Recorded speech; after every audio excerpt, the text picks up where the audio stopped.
অবশেষে আন্তর্জাতিক অপরাধ ট্রাইব্যুনালে শেখ হাসিনার বিচার কাজ একটি মামলার বিচার কাজ শেষ হলো, রায় ঘোষিত হলো।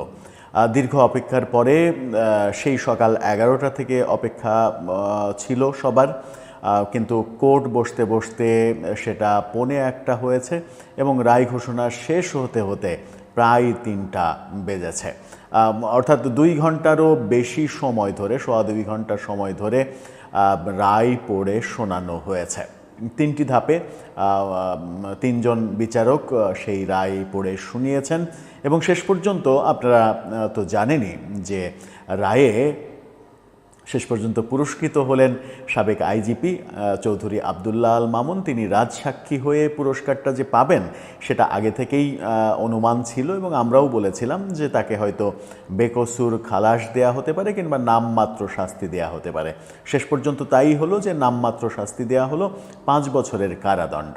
শেখ হাসিনা এবং আসাদুজ্জামান খান কামাল দুজনেরই ফাঁসি দেয়া হয়েছে। শেখ হাসিনার বিরুদ্ধে 2টি অভিযোগ আনা হয়েছে,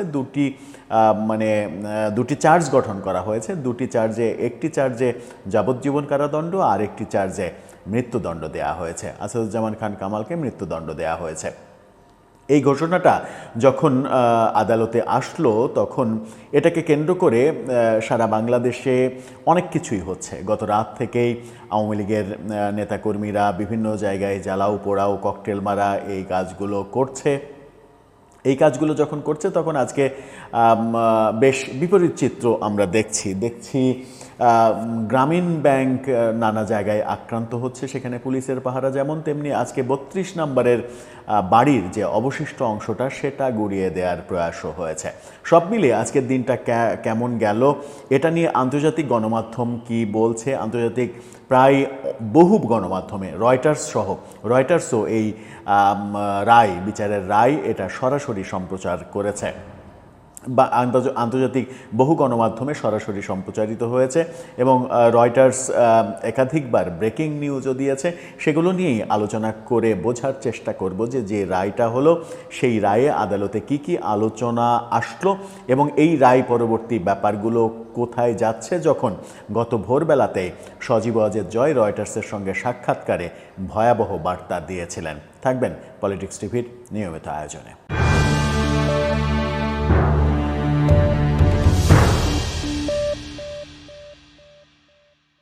দর্শক, বলছিলাম অবশেষে শেখ হাসিনার রায় আন্তর্জাতিক অপরাধ ট্রাইব্যুনালে হলো এবং যেটা অনুমান ছিল এবং রয়টার্সের সঙ্গে সাক্ষাৎকারে সজীব ওয়াজেদ জয়ও যেটা বলেছেন যে আমরা মনে করছি যে আদালত শেখ হাসিনাকে মৃত্যুদণ্ড দেবে এবং সেটাই হলো।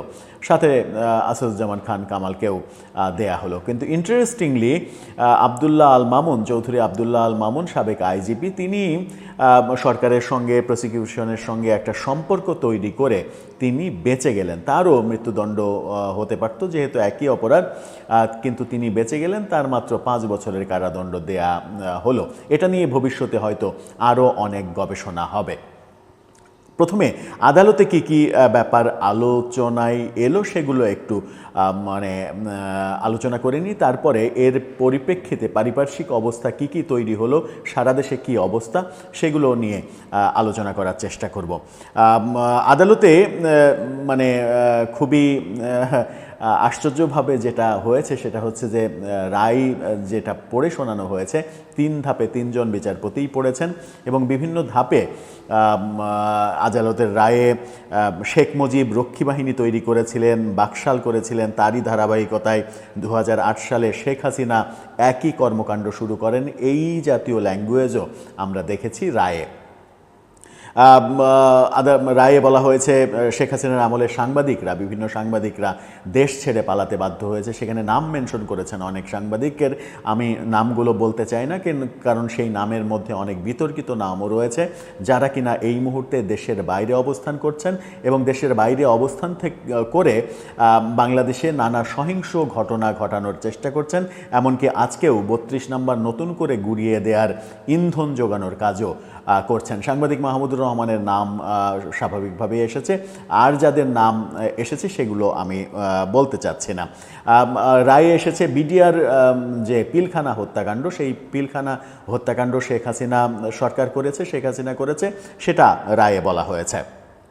বলা হয়েছে যে 2013 সালের 5ই মে যে শাপলা চত্বরে হেফাজত ইসলামের যে সমাবেশ, সেই সমাবেশটাকে শাপলা হত্যাকাণ্ড বলা হয়েছে এবং সেটার দায়ও শেখ হাসিনার উপরে চাপানো হয়েছে। বলা হয়েছে রায়ে তত্ত্বাবধায়ক সরকার ব্যবস্থা বাতিল করেছে শেখ হাসিনা সরকার, এবং বিচারপতি খায়রুল হক যিনি এখন জেলে রয়েছেন তার কথাও বলা হয়েছে যে তিনি এই কাজটা করেছিলেন। বিনা ভোটে 153 জন নির্বাচিত হয়েছিল 2014 সালের ভোটে, সেই কথাটাও রায়ে প্রাসঙ্গিক না হলেও হয়তো আদালত মনে করেছেন যে এগুলো প্রাসঙ্গিক, সেভাবে রায়ে উপস্থাপন করেছে। সবথেকে বড় ব্যাপারটা, অন্তত 5 বার এই রায় যতটুকু পড়া হয়েছে ততটুকুর মধ্যে অন্তত 5 বারের বেশি একটা কথা বারবার বলা হয়েছে, সেটা হচ্ছে শেখ হাসিনার ওই 14 তারিখে 14ই জুলাই গণভবনে যে সংবাদ সম্মেলন, সেই সংবাদ সম্মেলনটাকে সব থেকে গুরুত্ব দেওয়া হয়েছে এবং সেটাই এই আন্দোলন দমানো এবং এই শেখ হাসিনার মানে নানা ধরনের অবৈধ ক্যারিশমা দেখানোর মূল জায়গা হিসেবে আদালত চিহ্নিত করার চেষ্টা করেছেন। যেমন শেখ হাসিনা যেমন বলেছিলেন মুক্তিযোদ্ধার নাতিপুতিরা চাকরি পাবে না তো রাজাকারের নাতিপুতিরা চাকরি পাবে, এই কথাটা 5 বারেরও বেশি বিচারক উল্লেখ করেছেন। এই কথা উল্লেখ করার পাশাপাশি ঢাকা বিশ্ববিদ্যালয়ের তৎকালীন ভিসির সঙ্গে শেখ হাসিনার রাজাকারের সন্তান, রাজাকারদের ফাঁসি দিয়েছি, এদেরও ছাড়বো না, রাজাকারের বাচ্চা, রাজাকারের নাতিপুতিরা, এই ব্যাপারগুলো, এই শব্দগুলো রায়ে বারবার উত্থাপিত হয়েছে এবং এই বারবার এই প্রসঙ্গটা, রাজাকার এই প্রসঙ্গটা শেখ হাসিনার রাজাকারের উপরে ঘৃণা এবং রাজাকারের উপরে এক ধরনের বিদ্বেষ, এই প্রসঙ্গটা রায়ে এনে রায়টাকেই একটা সময় মানে বিতর্কিত হয়ে পড়তে পারে এরকম দিকে ঠেলে দেয়া হলো কিনা। কারণ এই যে রাজাকারকে শেখ হাসিনা সহ্য করতে পারেন না, রাজাকারের নাতিপুতি, এইসব ব্যাপারগুলো বারবার উল্লেখ করে এই ধারণা তৈরি করার একটা ব্যাপার থাকতে পারে, তৈরি হওয়ার একটা ব্যাপার থাকতে পারে। কেউ কেউ এই ধারণা তৈরি করতে পারেন যে এই রায়টা তাহলে রাজাকারের পক্ষের শক্তিদের খুশি করার চেষ্টা করা হয়েছে কিনা। যদিও আদালতের কোনো ব্যাপারেই কোনো প্রশ্ন তোলার অবকাশ নেই, আমরা সেই প্রশ্ন তুলতেও পারি না, কিন্তু ভবিষ্যতে যদি এরকম প্রশ্ন কেউ তুলতে চান তাহলে হয়তো তিনি সেই অপশনটা খুঁজে পাবেন যে কেন এই ব্যাপারটাকে এত বেশি গুরুত্ব দেয়া হলো। অন্যান্য ব্যাপার, ছাত্রদের উপরে গুলি চালানো, যেমন যে অভিযোগগুলো আনা হয়েছে সেগুলো বারবার উপস্থাপন করলে হয়তো ব্যাপারটা কেউ তির্যকভাবে দেখতেন না, কিন্তু এই ব্যাপারটাতে তির্যকভাবে দেখার স্কোপ রয়েছে। আমরা একটা মজার ব্যাপার লক্ষ্য করেছি, বিচারকদের মধ্যে 3 জন বিচারক, তার মধ্যে 2 নাম দ্বিতীয় জন তিনি যখন রায় পড়ছিলেন তখন তিনি বারবার বেঁধে যাচ্ছিলেন এবং বারবার ইংরেজি উচ্চারণের ভুলও করছিলেন। হয়তো এক ধরনের কনফিউশন কাজ করছিল, নাকি এটাকে আবার অন্য কেউ অন্যভাবে ব্যাখ্যা করবে যে ইংরেজিই পড়তে পারে না সেই ব্যক্তি রায় দিচ্ছে, এরকমটা যদি কেউ ভেবে ফেলে সেটা আমার মনে হয় যে ভুল ভাবনা হবে, কারণ যোগ্যতা নিয়ে প্রশ্ন তোলাটা ভুল হবে। তবে ব্যাপারটা একটু কানে লেগেছে। ঢাকার ভিসির সঙ্গে বললাম আন্দোলন দমাতে ছাত্রলীগই যথেষ্ট, ওবায়দুল কাদেরের সেই কুখ্যাত বাণী, যে কথাটা আওয়ামী লীগের তৎকালীন সরকারকে সব থেকে বেশি ক্ষতিগ্রস্ত করেছে, এই আন্দোলন দমাতে আমার ছাত্রলীগই যথেষ্ট, সেই কথাটাও রায়ে কিন্তু এসেছে। 14ই জুলাই যেটা বলছিলাম, 14ই জুলাই যে সংবাদ সম্মেলন শেখ হাসিনার, সেটাকে সব থেকে বেশি গুরুত্ব দেয়া হয়েছে এই রায়ে। রয়টার্স, হিন্দুস্তান টাইমস সহ বহু আন্তর্জাতিক গণমাধ্যম সরাসরি সম্প্রচার করেছে, সেই চিত্রও আমরা দেখলাম। এবং সেই চিত্র যখন আমরা দেখলাম তখন আসলে একটু জেনে নিই যে শেখ হাসিনার বিরুদ্ধে 5টি যে অভিযোগ আনা হয়েছে সেই 5টি অভিযোগ কি কি, এই 5টা ফটোকার্ড আপনারা দেখে নিতে পারেন। সেখানে অভিযোগ 1, 2024-এর 14ই জুলাই গণভবনে সংবাদ সম্মেলনে উস্কানিমূলক বক্তব্য, যে কথাটা বলছিলাম বারবার। অভিযোগ 2, হেলিকপ্টার থেকে গুলি ও প্রাণঘাতী অস্ত্র ব্যবহারের নির্দেশ। অভিযোগ 3, 2024 সালের 16ই জুলাই রংপুরে ছাত্র আবু সাঈদ হত্যা। অভিযোগ 4, 2024 সালের 5 আগস্ট চাংখারপুলে আনস সহ 6 জনকে হত্যা। এটা বুঝতে পারিনি চ্যানেল 24 এটা কি শব্দ ব্যবহার করেছে। যাই হোক, আমরা জানি চাংখারপুলে 6 জনের মৃত্যু ঘটেছিল, সেই অভিযোগটা শেখ হাসিনার উপরে আনা হয়েছে চাংখারপুলে 6 জনের হত্যাকাণ্ডে। এবং অভিযোগ 5, 2024 সালের 5 আগস্ট আশুলিয়া হত্যা ও 6 জনের মরদেহ পোড়ানো, এই ঘটনাটাকে শেখ হাসিনার অপরাধ হিসেবে দেখা হচ্ছে। এই ঘটনাগুলো যখন আমরা দেখলাম তখন যেটা আমরা মজার ব্যাপার লক্ষ্য করেছি সেটা হচ্ছে যে একটু পারিপার্শ্বিক পরিস্থিতিতে যাই, পারিপার্শ্বিক কিছু পরিস্থিতি আপনাদের সঙ্গে আলাপ করতে চাই। সেই পরিস্থিতি হচ্ছে যে এই দুটো ছবি আপনারা দেখে নিতে পারেন। গ্রামীণ ব্যাংকের পুলিশ গ্রামীণ ব্যাংকের অফিস পাহারা দিচ্ছে এবং সেটাকে কেন্দ্র করে গ্রামীণ ব্যাংক তাদের সামাজিক যোগাযোগ মাধ্যমে যে পোস্ট দিয়েছে সেই পোস্টে তারা এক ধরনের আশঙ্কা ব্যক্ত করেছে যে সেখানে বলছে বাহিরে প্রশাসন, ভেতরে চিন্তায় মগ্ন, কি হতে যাচ্ছে ভবিষ্যতে, কিস্তিও আনা লাগবে, কতদিন প্রশাসন আমাদেরকে এভাবে পাহারা দিবে। এই যে উদ্বেগ, অর্থাৎ সারা দেশে গ্রামীণ ব্যাংকের অফিস নিয়ে এক ধরনের উদ্বেগ তৈরি হয়েছে এবং এই উদ্বেগ গ্রামীণ ব্যাংক যখন পাহারা দিচ্ছে পুলিশ, তখন আমরা দেখলাম আজকে 32 নম্বরে আবার আক্রমণের ঘটনা ঘটল। ঢাকা কলেজের ছাত্রদের নেতৃত্বে ওই যে ব্যানারটা ব্যবহার করা হয় তথাকথিত ছাত্র জনতা ব্যানার, তারা আবার 32 নম্বরে মব করতে গেল। আজকে যখন রায় ঘোষণা হচ্ছে তাদের মাথাতে এইটুকু কাজ করেনি যে আজকে যদি রায় ঘোষণা একদিকে হচ্ছে আর একদিকে যদি 32 নম্বরে আবার আক্রমণ করা হয় এবং সেটাকে বলা হচ্ছে যে সেটা যতটুকু অবশিষ্ট আছে সেটুকু গুড়িয়ে দিয়ে সেটাকে খেলার মাঠ বানাবে। তো খেলার মাঠ যদি বানায় তাহলে এটা তো প্রশ্নবিদ্ধ হবে যে সরকার একদিকে রায় দিচ্ছে, একদিকে 32 নম্বর আবার গুড়িয়ে খেলার মাঠ তৈরি করার স্কোপ দিচ্ছে। এই ব্যাপারগুলো পুরোটাই সাজানো নাটক, সরকারের সাজানো নাটক, সমস্ত দায়টা সরকারের উপরে যাবে। কিন্তু ইন্টারেস্টিংলি যেটা হয়েছে সেটা হচ্ছে যে 2টা বুলডোজার আনা হয়েছিল। বিদেশ থেকে ওহি এসেছে এই বুলডোজার আনার জন্য, বিদেশ থেকে কোনো একজন ওহি পাঠিয়েছেন যে বুলডোজার আনো, প্রতিনিয়ত স্ট্যাটাস দিয়ে দিয়ে সেই ওহিটা নাজিল করা হচ্ছে এবং 32 নম্বরে রীতিমতো রণক্ষেত্র হয়েছে। পুলিশ এবং আর্মি একেবারে রীতিমতো লাঠিপেটা করেছে, তাদেরকে সাউন্ড গ্রেনেড মেরেছে। এই ভিডিও চিত্রটা আপনারা দেখে নিতে পারেন। সেই ভিডিও চিত্রে স্পষ্ট যে সেনাবাহিনী, পুলিশ কিভাবে তাদেরকে ধাওয়া করেছে এবং তাদেরকে সেখান থেকে বের করে দিয়েছে। এমনকি আমরা একটা ভিডিওতে এরকমও দেখেছি যে বুলডোজারের নাট বল্টু খুলে ফেলেছে সেনাবাহিনী যেন সেটা কার্যক্ষমতা হারিয়ে ফেলে। এটা একটা ভালো লক্ষণ যে সরকার এইবার অন্তত আদেশ দিয়েছে যে কোনোভাবেই 32 নম্বরে যেন কোনো ধরনের মব তৈরি না হয়।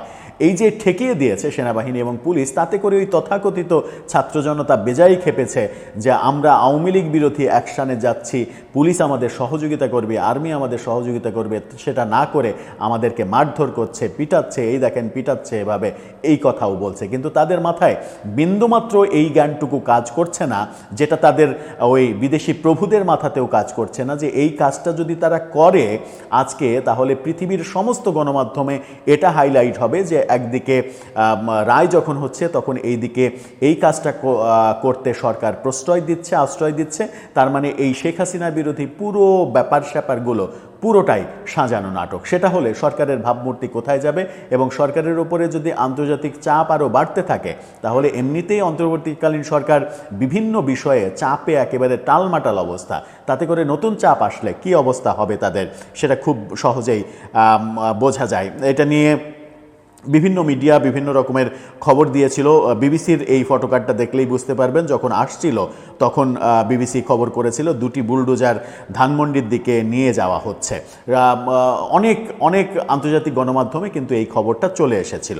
এদিকে আল জাজিরা একটা বেশ মজার একটা নিউজ করেছে। তারা এই বিচার, শেখ হাসিনার বিচার নিয়ে সর্বশেষ লাইভ আপডেট যখন দিচ্ছে তখন সে যে ছবিটা ব্যবহার করেছে আপনারা দেখে নিতে পারেন। সেখানে আইনশৃঙ্খলা রক্ষাকারী বাহিনী পাহারা দিচ্ছে, কিন্তু পেছনে শেখ হাসিনার একটা বিশাল ছবি, সেই বিশাল ছবি সহ এই ছবিটা তারা পোস্ট করেছে। আমি নিশ্চিত নই যে এই ছবিটা আজকের ছবি কিনা। সেখানে তারা লিখছে court verdict against top lead ex PM Sheikh Hasina expected. সেখানে এই ছবিটা কেন তারা ব্যবহার করলো সেটা অন্তত আমার বুঝে আসেনি। এদিকে এই রায়টা যখন হচ্ছে তখন দৈনিক যুগান্তর নিশ্চিত করছে যে ঢাকা শহরের প্রবেশদ্বার, দুইটা প্রবেশদ্বার, একটা উত্তরাঞ্চলে আর একটা দক্ষিণাঞ্চলের প্রবেশদ্বার, সেই প্রবেশদ্বার দুটো একেবারে রাস্তা ফাঁকা, অর্থাৎ তেমন কোনো গাড়ি ঘোড়া চলছে না। যুগান্তরের ছবি দেখলেই আপনারা বুঝতে পারবেন। সেখানে তারা রাজশাহী অঞ্চল, রংপুর অঞ্চলের প্রবেশদ্বার এবং খুলনা অঞ্চলে, খুলনা, সাতক্ষীরা, গোপালগঞ্জ এই অঞ্চলের প্রবেশদ্বার পুরো ফাঁকা দেখাচ্ছে। অর্থাৎ যুগান্তরের এই ফটো দেখে খুব সহজেই মানে অনুমান করা যায় যে ব্যাপারটা খুব একটা স্বাভাবিক ব্যাপার থাকবে না হয়তো। এদিকে ডয়েসে ফেলে তাদের নিউজে 4টা ছবি ব্যবহার করেছে এবং 4টা ছবির প্রথম ছবিটা যেভাবে তারা ব্যবহার করেছে বিজিবির একজন বিজিবি সদস্যের ছবি দিয়ে, সেই ছবিটা প্রমাণ করে যে দেশে একটা যুদ্ধাবস্থা তৈরি হয়েছে এবং ডয়েসে ফেলের নিউজ ট্রিটমেন্টটা অনেকটা সেরকমই মনে হয়েছে। ডয়েসে ফেলে যখন এই তথ্য দিচ্ছে তখন দেশের অন্তত দুইটা, মানে ঢাকার সঙ্গে দুইটা যোগাযোগের পথ, সিলেট অঞ্চলের সঙ্গে ঢাকার যোগাযোগের পথ এবং দক্ষিণাঞ্চলের সঙ্গে গোপালগঞ্জ এই এলাকা, দক্ষিণাঞ্চল খুলনা গোপালগঞ্জ এলাকার সঙ্গে যোগাযোগের পথ। আওয়ামী লীগের সমর্থকরা বড় বড় গাছ কেটে রাস্তা বন্ধ করে দিয়েছে। এরকম অন্তত 3টা ছবি আমাদের হাতে এসেছে, সেই 3টা ছবি দেখে নিতে পারেন। সেখানে ফায়ার সার্ভিসের গাড়ি আসতে দেখা যাচ্ছে, বিশাল একটা গাছ কেটে রাস্তা ব্লক করা হয়েছে। সেই বড় গাছ ফায়ার সার্ভিস সরাতে রীতিমতো হিমশিম খাচ্ছে, এরকম অবস্থা। এই ছবি 3টা হচ্ছে সিলেট অঞ্চলের, ঢাকা সিলেট মহাসড়কের চিত্র। গোপালগঞ্জ অঞ্চলেও সেম এরকম অনেকগুলো জায়গায় এরকম পথ আটকে দেয়া হয়েছে। এই ঘটনাগুলো আমরা দেখছি। এই ঘটনাগুলো যখন আমরা দেখছি তখন রয়টার্স বেশ কয়েকবার, রয়টার্স তো বিচার সরাসরি সম্প্রচার করেছে, বিচার সম্প্রচার করার সাথে সাথে তারা বিচারের রায় হওয়ার সাথে সাথে এবং প্রতিনিয়ত ব্রেকিং নিউজ দিতে এসেছে। রয়টার্সের 2টো ফটোকার্ড দেখে নিতে পারেন। সেখানে ব্রেকিং নিউজ, শেখ হাসিনার অপরাধ, আদালত বলে যে তার অপরাধ প্রমাণিত, ঠিক সেই মুহূর্তে সাথে সাথে তারা ব্রেকিং নিউজ দেয়। সেখানে তারা বলে Bangladesh court convicted ousted prime minister Sheikh Hasina of crime against humanity, এই শিরোনাম দিয়ে তারা ব্রেকিং নিউজ দেয়।